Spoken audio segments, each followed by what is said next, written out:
Olá! Hoje a gente vai mergulhar num livro bem interessante, O Essencialismo, do Greg McKeown. Isso aí. A ideia central é, tipo assim, como focar nossa energia no que realmente importa, sabe? Fazer menos, só que melhor. Exatamente. É quase um basta para aquela sensação de estar sempre sobrecarregado, correndo para todo lado, né? Totalmente. E o livro já começa contrastando dois caminhos, né?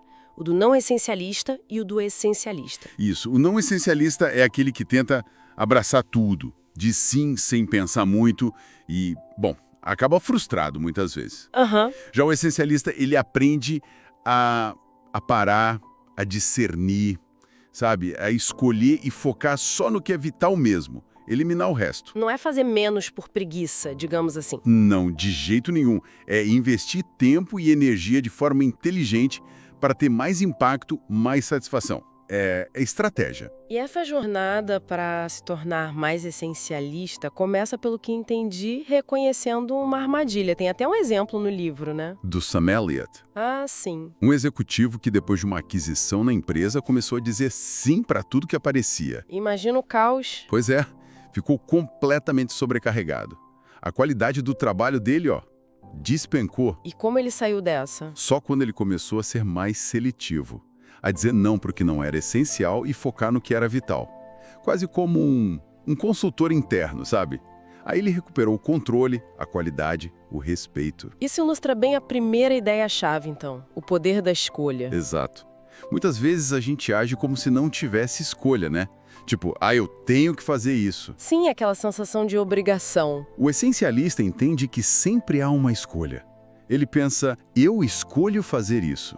É preciso superar o que o livro chama de impotência aprendida. Aquela dos cães de Seligman, que desistiram de evitar os choques? Isso mesmo. É sair dessa paralisia e perceber que a gente tem agência. A gente pode escolher. Ok, entendi. Mas escolher bem exige, saber o que importa de verdade, né? Discernir. E aí entra o princípio de Pareto que você mencionou antes. A ideia dos 80-20. Que 80% dos resultados vem de só 20% dos esforços. Exatamente. A maioria das coisas que a gente faz talvez seja trivial. O desafio é achar aquelas poucas coisas vitais que realmente trazem resultado. O autor dá o exemplo dele lavando o carro, né? Sim. Percebeu que dava mais retorno com menos esforço do que entregar jornais. Ou Warren Buffett, que concentra os investimentos em poucas empresas que ele realmente entende. Menos, mas melhor. Mas para chegar nesse menos, mais melhor, tem um custo, né? O livro fala em perder para ganhar. Isso é crucial. Não dá para ter tudo. Tentar fazer tudo ao mesmo tempo significa que a gente está fazendo concessões, muitas vezes sem nem perceber. Como o exemplo da Southwest Airlines. Perfeito. Eles escolheram não oferecer refeição, não ter assento marcado. Para quê? Para focar no baixo custo e voos diretos. Foi uma escolha deliberada. E a concorrente que tentou copiar só uma parte? A Continental Light. Tentou ser baixo custo e manter os serviços antigos. Não deu certo, falhou, porque não fizeram a troca de verdade. O essencialista não pergunta como eu faço tudo. Ele pergunta qual problema eu quero ter, ou qual troca vale a pena. Faz sentido. E para conseguir ter essa clareza para fazer as escolhas certas, o livro fala da importância de criar Espaço. Sim. Espaço para escapar da correria do dia a dia. Tipo as semanas de pensar do Bill Gates. Só lendo e refletindo. É um exemplo extremo, claro. Mas a ideia é essa. Criar momentos para pensar, para refletir. Pode ser 10 minutos por dia ou 1 hora na semana. Sem essa pausa, a gente fica só no modo reativo, apagando incêndio. E nesse espaço, a gente aprende a olhar diferente. Ver o quadro geral. Exatamente. É como um bom jornalista que busca história por trás do fato óbvio. Filtrar o ruído, entender o que realmente está acontecendo. Para não cair na armadilha do voo 401, né? Que se distraiu com a luzinha queimada e esqueceu do principal, a altitude. É uma história trágica, mas ilustra bem o ponto.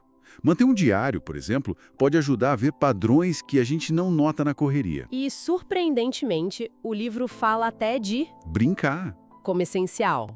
Alivia o estresse que literalmente bloqueia a parte pensante do cérebro e melhora a nossa capacidade de resolver problemas, de ver novas opções. Tipo o Sir Banks em Mary Poppins redescobrindo a pipa. Exato.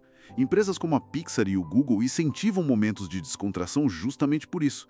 Ajuda na criatividade e na função executiva. Legal. E além de espaço e brincadeira, tem a questão de cuidar da gente mesmo, né? Proteger o patrimônio. Fundamental. O nosso maior patrimônio somos nós. Nossa saúde, nossa energia.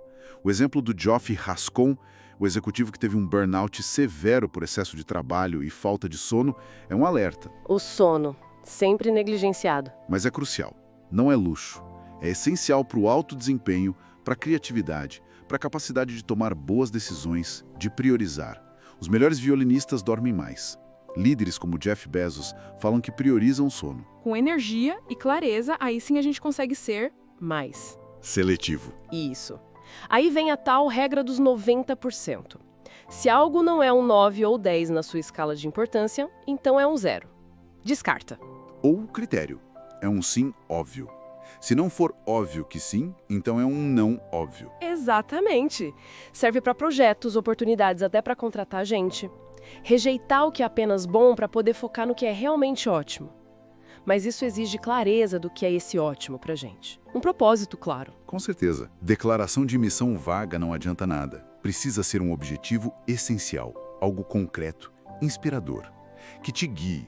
Como o projeto do Brad Pitt em Nova Orleans, construir 150 casas específicas. Uma decisão que resolve 1000 outras. E tendo essa clareza vem a parte talvez mais difícil para muitos. A ousadia de dizer não. Como Rosa Parks, ou Stephen Covey no exemplo do livro, priorizando a noite com a filha em vez de um compromisso. É preciso coragem. Coragem e às vezes um repertório de nãos educados, para facilitar. E tão importante quanto dizer não para coisas novas é saber se descomprometer do que não está mais funcionando. Evitar a armadilha do custo perdido. Continuar num projeto ruim só porque já investiu muito nele. Tipo Concorde, né? É preciso saber admitir o erro, cortar as perdas e seguir em frente. Buscar opiniões neutras ajuda nisso. Então, o essencialista edita a própria vida, como um editor de texto. Corta o excesso, condensa, corrige. Exatamente. E estabelece limites claros, fronteiras, para proteger o tempo e a energia. E na execução final, o livro sugere criar margens, remover obstáculos, celebrar pequenas vitórias. Isso. Prevenir problemas tendo folga, como José no Egito, estocando grãos. Subtrair o que atrapalha, em vez de só adicionar mais esforço. Comemorar os pequenos avanços para manter o pique. E criar rotinas. As rotinas automatizam o essencial, né? Como a do Michael Phelps. Libera energia mental para você estar presente no que importa de verdade naquele momento. Viver o Kairos, o tempo de qualidade, e não só o Cronos, o tempo cronológico. Uau! É uma filosofia de vida completa, na verdade. É sim. Viver como essencialista não é só um conjunto de dicas. É uma transformação. É escolher conscientemente onde você investe sua vida, buscando significado, impacto real, e não só uma lista de tarefas cumprida. Operar no nosso ponto máximo de contribuição, como diz o livro. Exatamente. E o livro fecha com aquela reflexão poderosa. Muitos lugares, mas pouco a própria filha. É de arrepiar. Deixa a gente ir pensando, né? Será que estamos registrando e, mais importante, vivendo o que é verdadeiramente essencial na nossa própria história? Fica a pergunta para todo mundo refletir. Uma pergunta bem essencialista, por sinal.